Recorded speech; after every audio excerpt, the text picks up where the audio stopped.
Swastiastu, para sahabat pencinta damai dan pengikut setia Weda. Setelah simbol krama di Papua New Guinea yang relatif aman dan damai, kita simbol krama di negara Islam Suriah. Semoga kita belajar dari pengalaman Hindu Suriah, dan inilah ceritanya. Suriah dengan nama resmi Republik Arab Suriah adalah sebuah negara di Arab Levant Timur Tengah.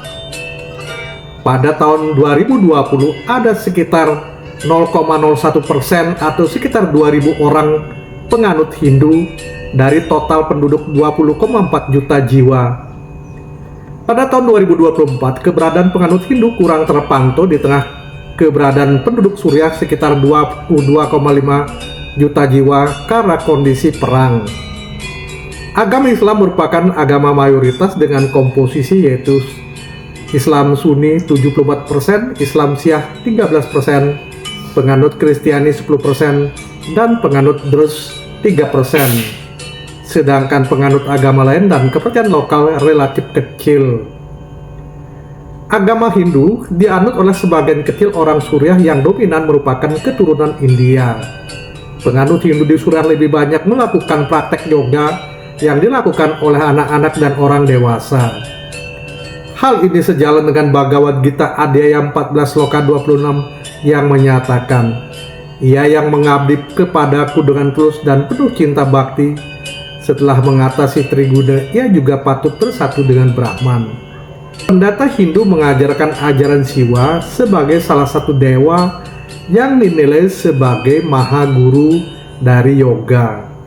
Kini pengembangan yoga dilakukan penduduk asli Suriah setelah kembali dari belajar yoga di Rishikesh, sebuah kota kecil di Bukit Himalaya, negara Nepal. Pengembangan yoga tentu sangat baik bagi warga Suriah yang mengalami tekanan cukup berat akibat perang.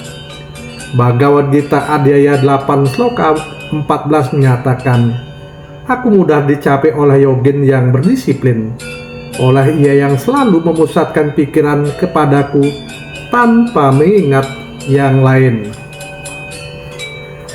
Saat ini tidak ada kuil Hindu di Suriah. Pernah ada kuil di Mabad Al-Banyan dan Bait Al-Pir.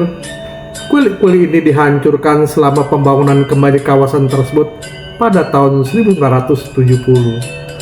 Jadi sangat besar kondisi tantangan yang dihadapi oleh Hindu di Suriah. Kuil Bel didedikasikan untuk dewa Mesopotamia Bel. Kuil ini dibangun tahun 32 Masehi. Kuil ini dihancurkan oleh ISIS pada tahun 2015. Sedangkan kuil Dewa Bade terletak di Aleppo. Kuil ini dibangun di zaman Perunggu Tengah, yaitu sekitar 2000 sampai 1600 Masehi.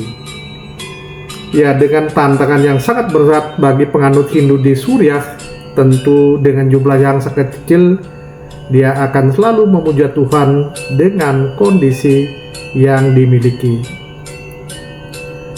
Bagaimana ajaran agama Islam dan juga ajaran Weda tentang rumah ibadah?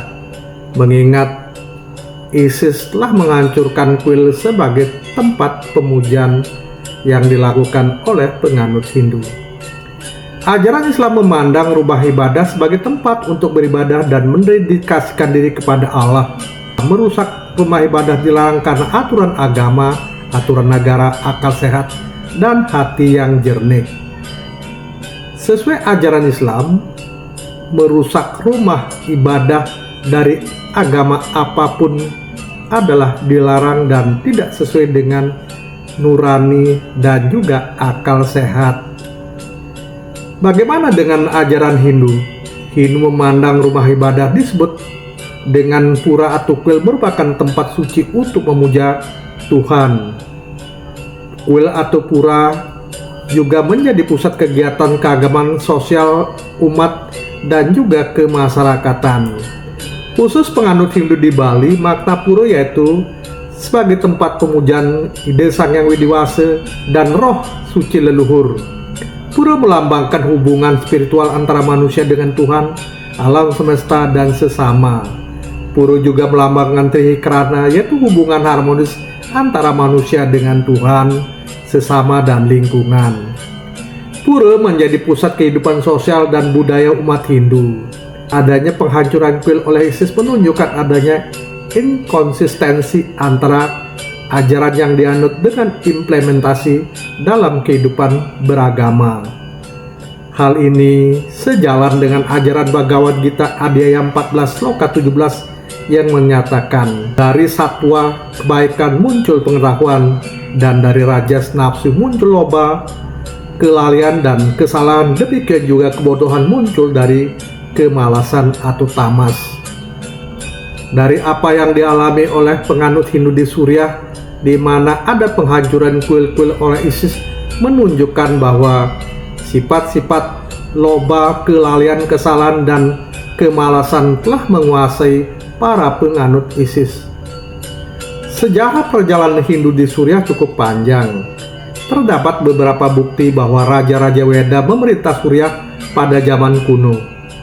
Prasasti India kuno, yaitu prasasti tertua dalam bahasa India kuno, bahasa Rigveda, ditemukan di Suriah Utara.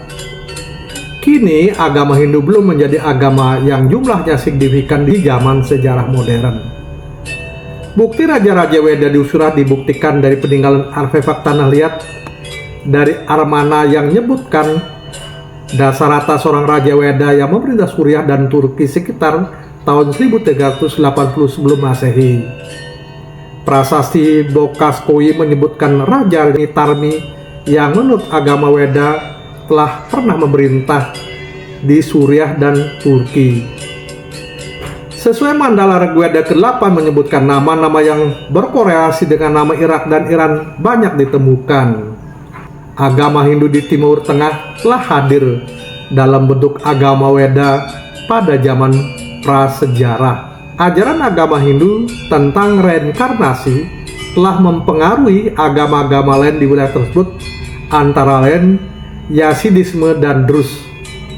Pelajaran apa yang dapat dipetik dari ketangguhan, kesetiaan, kesabaran, dan kepercayaan Hindu Suriah pada janji Brahman sesuai kitab suci Weda? Ya, kita harus belajar, terutama penganut Hindu di Indonesia, teristimewa penganut Hindu di Bali yang saat ini kondisinya aman, damai, dan sejahtera. Kita patut bersyukur.